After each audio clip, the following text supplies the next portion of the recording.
What does the kitchen table setting my mindset really mean? Moving forward with the Decker team.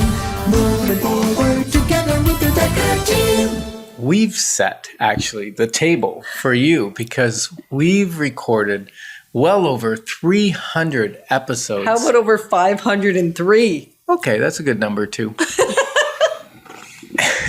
And they're stored, like, on YouTube and CHRI channel and all over the place so that you can access them whether you're at home, at the office, in the car, anywhere on the go. And there's valuable information. Some of it. Yes. and sometimes it's just a banter. And you know what? You could listen to it at your kitchen table while you're eating if you wanted. You could. And so how does the kitchen table set my mindset? How does that happen? Well, when you set the table, you set your mind. Say more. Kinda. Well, Kinda. because when you set the table, you generally put place settings for those in your life. And it might be your parents, your siblings, Your kids. your spouse, and they bring with them their mindset on money that they were given either through books, through learning, through their parents. And that's how we pass things on, is modeled generation after generation. Absolutely. And around the kitchen table and conversations about money is where things, and I don't know about you, Suzanne, money was not talked a lot about in my family. We didn't talk about if we were struggling to pay the bills. No. We didn't talk about why it was craft dinner this day and steak another day. We didn't talk about money either. And we didn't talk about money in terms of the good things my mother did, nor did we talk about the struggles. So money was just this non-existing conversation. Which is still then what we learned around the kitchen table. Absolutely. Like either You what don't was talk about said or what wasn't said. And think about it. How many people have the mindset that money is something you keep close to you? You don't talk about it. If you're struggling, you just struggle in silence. You don't go ask someone. So we don't actually get the information that we need because what's modeled around us is we don't talk about money. And imagine we go to the bank with no conversation prior. And Yep. that's often the first conversation that people have. And then the banks are mostly willing, as long as you're good at, as long as you have a decent credit score. Like here we are again. It's determined by the banks, really, whether I'm credit worthy. And if I'm making decent money and I have no record of not paying my bills on time, then I can get access to a ton of credit. Well, I think the thing for us to remember is the bank is in the business of lending and making money. And it's not a bad thing. No, that's it's a great thing. business. So they lend you money at a certain interest rate and they make their money based on how long you take to pay and how long you don't pay. And so that's the name of the game. I think what most of us don't have, because we don't have the education and the mindset, we don't know actually how to play the game when we go to the bank. We don't know the rules of engagement. And if we're learning the rules of the game from them, then they're set up for them to win, not so much me. Yeah, because that's their role. So I think when we're talking about the kitchen table, we're actually talking about being proactive and knowing that a mindset is what we decide to teach and impart on someone. For me, mindset is insight and knowledge that you pass on Intentionally. in a very intentional way. And I think most of us got our mindset by default. Right. And then we go on autopilot based on the mindset Yeah. that we have. So things like I picked up from my family was we can't afford that. That takes real money to own that.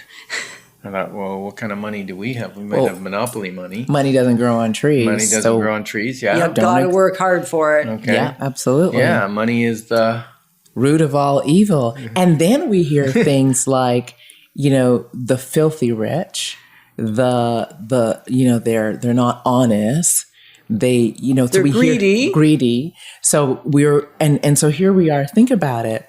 Because my mind and your mind will not move towards something we don't believe in, or Right. we think, If we don't believe, we're or we don't think is good. So here are people going, I want to be wealthy, I want to make money, I want to have all these good things, but our programming, our subconscious mind is going, filthy rich, you're dirty, it doesn't grow on trees. Yeah, it's evil. Work hard. you can't spend time with your family. And so there's this big contradiction, and nothing works because what my conscious mind wants and what my subconscious mind believes are two disconnected things. Right. Yeah. And Yetta, you came up with a money mindset that came from your family picking up and moving to Canada, right? That. Yeah, that. Why don't you explain that for a second? We weren't going to talk about this today. This was not in the setup.